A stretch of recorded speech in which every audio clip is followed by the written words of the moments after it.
playoffs, I think that'll be a win for them, right? Just even making the playoffs, let alone a conference championship. So because of that, they're pretenders. They're just holding that spot. Not to be too brutally honest, but I think they're just holding that spot for right now. But I do like their team. Disclaimer: I do like what they're doing, but they're a little bit off of it still yet. Then we get to the wild card teams. The Packers, I think they are serious contenders to make a conference championship.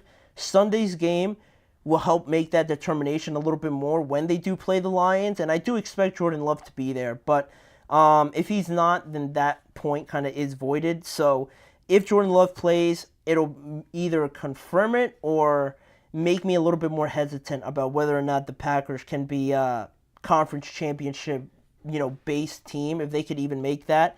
If they get destroyed by the Lions, I'll have second thoughts. But if they make it a close game, I think I'll be even more bought into the Packers. So they could have, been there last year. They defeated the 49ers last year, or they almost did. And this year, they've looked solid from just the overall team build, the team makeup of this team, the play calling by Matt LaFleur. The only thing I do worry about is Jordan Love's turnovers. It's been a little bit too careless for my liking. I think he is capable of protecting the ball a little bit better. He just doesn't have to throw caution to the wind and try to make all these crazy throws or just make these inadvertent decisions. So if Jordan Love can clean that up and just continue his trajectory, no trajectory is going to be a straight line just going up, right? But he's going through it right now with fine-tuning that part of his game. So if he could fix that up a little bit more, just tighten it up a little bit, I think they'll be serious contenders for the conference. Then we look at the Vikings, also in a wild card spot. I think I picked the Colts to win this week, so I'm going to go with them being pretenders just because this defense does worry me recently because the pass defense is already among the worst in the NFL, but also on offense, they score and they start games really well. I believe they have the most points scored in the first quarter, if not the first half so far out of anybody in the NFL, but it's just not as consistent towards the end when teams make adjustments or opposing defenses just hold them to field goals. They don't score enough, and their defense gives up too much for them to kind of see out games. They don't really close out games as much as I would like right now. And their offense is great. They have all the weapons. Maybe TJ Hawkinson coming back changes that up in the red zone especially. So we'll see. If they make a trade also like I wanted them to in one of the segments this past week, that'll help out their case. But for right now, because of that defense, I think I have them as pretenders so far. They've kind of let me down here towards the second half of the first half of the year. Then we look at another interesting team, the Philadelphia Eagles, and they're in 7th place right now in the conference, but even still, I think this Eagles team, I believe they are legitimate contenders to make a conference championship because they already have the talent. The talent is already there. The talent is what everybody dreams of having, right? Saquon, AJ, Smitty, Goddard, a great offensive line. The talent has been there, but it just needed to meet the game planning and the execution that I think we're starting to see a little bit more. They found something that I think Jalen is comfortable with, and this defense is starting to impact games and leave their thumbprint, their footprint on how these games go. They're creating turnovers, they're getting to the quarterback, and things like that. I think they're starting to turn a corner now, surely, and they're right there with Washington too for the division. So based on how those games go, they haven't played against each other yet. They could go on a little bit of a run here, and it would be funny just because last year, this is around the time they started to kind of fall off. So if they rectify that, they have pretty much everything to be in the conference championship, I do believe. Then some of the fringe teams here, I had the Bears as pretenders. I just think they're not ready yet. The Buccaneers, I have them as pretenders. A lot of injuries, and their defense is not that solid, not that locked down overall. So I think they've just been a little bit unlucky there. And they already lost 2 games to the Falcons too for that division. So it's going to be pretty tough for the Bucs. Then the Seahawks I have as pretenders. They have a pretty leaky defense. Their defense doesn't really hold up well against the pass or the run, really. So they're also prone to just becoming one dimensional, to just trying to throw themselves out of games. So I don't really think that's a great method to try and get to the playoffs. So the Seahawks are pretenders and the Cowboys are pretenders. There's no way they make it to a conference championship. Then the last two teams, the 49ers and the Rams, to go along with that division from what I've been talking about this episode in the game predictions, both the 49ers and the Rams are contenders. I think either one of them can win this division, and they could go on a little bit of a run here, considering the fact that the 49ers have Christian McCaffrey coming back. They're going to have Dre Greenlaw coming back and Talanoa Hufanga. And I think after the bye week, there's something like 16-2 over the last couple seasons. So this is their time to make a run. They're 4-4. They're at a spot where maybe people didn't think they would be.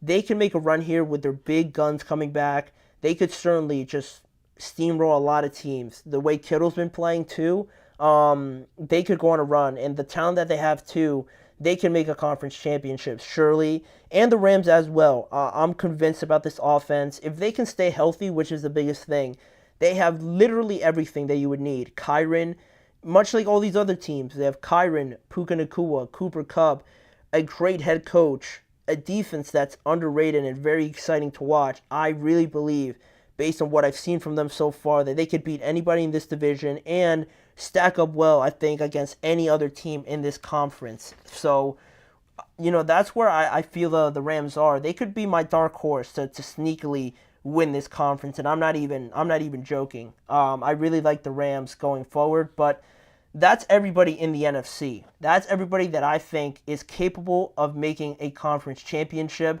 but we still have the other conference to get to. We're going to go through the AFC quickly when we come back after this last break on the show.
Thank you guys for joining me here on the last segment of today's show. Much like we just talked about in the NFC conference, deciphering between contenders and pretenders, we're going to go through the AFC conference and do the exact same thing here in a conference that I don't think has as many good teams involved in it, but the top teams, the heavy hitters, are all very close to each other. And depending on how the seedings go, the playoffs in the AFC might be a little bit more unpredictable, I think would be the word I would use, than the NFC, because the heavy hitters are all very close to each other. So we're starting off with the Kansas City Chiefs. They are obviously serious contenders.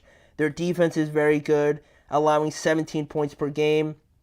And despite all the injuries, right, they still score a respectable 25 points per game as well, with Patrick Mahomes not necessarily playing to his level. And I've liked how they've rearranged or re-identified themselves as a run-heavy, defensive-based team, where in the past, right, they excited everybody with Patrick throwing bombs down the field, Kelsey going crazy in the middle of the field, and that was their identity. Not to say that they can't do it anymore, but I like how they're able to change and become this tough, just in-your-face, run-heavy team with Kareem Hunt and this defense of Steve Spagnuolo playing very well, they are obviously serious contenders. They've won the last 2 Super Bowls, so they fit the bill for making a conference championship. Then the number 2 seed, funny enough, is the Pittsburgh Steelers. I did not think they would be here. I don't think many people did, but they have one of the best defenses in the NFL, 14 points per game allowed so far. Najee Harris, a lot of people won't talk about it. He is looking great, and a big reason why this offense is looking pretty good, and a big reason why Najee is doing very well is because the offensive line isn't getting the credit I think that they've earned so far from what it used to be over the last year or 2 seasons, how awful it was for them to be producing right now as they are. Plus Russell Wilson coming in, obviously, and having the accuracy, the poise, the experience that he has. A lot of defenses have to respect that, so they complement each other very well. I do still think a trade is needed for me to fully believe that they are 100% contenders, but even still, I would label them as contenders because I do expect the trade to happen. So we're projecting here a little bit. Bear with me. I think they will be making a trade, and therefore I have them as contenders once they add another wide receiver. Then the number 3 seed, we have the Buffalo Bills, obviously contenders as well. Josh Allen playing at an MVP level. Amari Cooper alone. Having him on the team already makes this team better, honestly. And then with him on the team now, not only does he make everybody better, but he does exactly that. He makes everybody better. The Bills just don't become better because Amari's on the team because he's a great player, but he will make situations for Khalil Shakir better. Keon Coleman will benefit with just having Amari on the team. It makes the rest of this offense go at a lot higher rate. Plus, the running game, too, is very good with Ray Davis, the rookie running back, James Cook, obviously, and Josh Allen also being involved with his legs. They have a lot to go off of. If anything, their defense might be the most worrying part of their team, but it isn't bad by any stretch of the imagination. They are also contenders to make that conference championship. Then we have the Houston Texans. Even though they've disappointed me yesterday, and the outlook of this team I don't think is necessarily where I thought it would be, I still have them as contenders. Their defense is very good. They're top 3 in passing yards allowed and top 4 in getting to the quarterback in sacks. So, yes, they have their problems to fix on the offensive side of the ball. I think that'll help out a lot when Nico Collins comes back. So, because of that, they're right on the brink, right? They could have easily been moved into pretenders, but I have confidence in C.J. Stroud. I think it's fair to say he is one of the best young quarterbacks, if not the best young quarterback in the NFL. They have enough to get it done. Christian Harris is also coming back sooner rather than later, so they'll stay in the contenders part of this discussion. Then we get into the wild card teams. We have the Denver Broncos. At this point, I would label them as pretenders just because their offense doesn't necessarily scare a lot of people, I would think. They're bottom 3 in passing offense. They have a rookie quarterback who, Bo Nix, to his credit, is playing better than I thought he was. And this entire Broncos team is playing better than I thought they were. But I just feel like when they've played good teams like the Seahawks, like the Steelers, and the Chargers as well, they've lost all of those games. So, yes, they've been able to beat some of the worst teams in the NFL, some of the worst off teams, but they're in a good spot. They're also a team that I think would just benefit or would classify making the playoffs as a win, considering what they had to go through in the offseason. This is a team I would label as pretenders for sure, because they have a good base. Their defense is great. They have something very solid to build off of for years to come. Then after them, we have the Baltimore Ravens. Even though they are in 6th place right now, they're contenders. They're not fooling anybody with that ranking. People still probably have them as favorites to win the AFC North. So, they have 2 MVP candidates, honestly, with Lamar and Derrick Henry.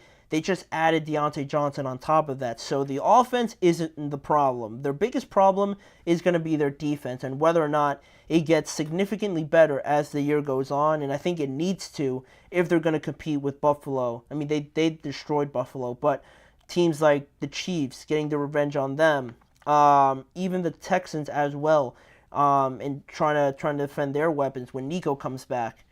The Steelers, maybe not so much passing wise, but you get the gist of what I'm trying to say. Their defense just drastically needs to improve if they want to get to where they want to get to.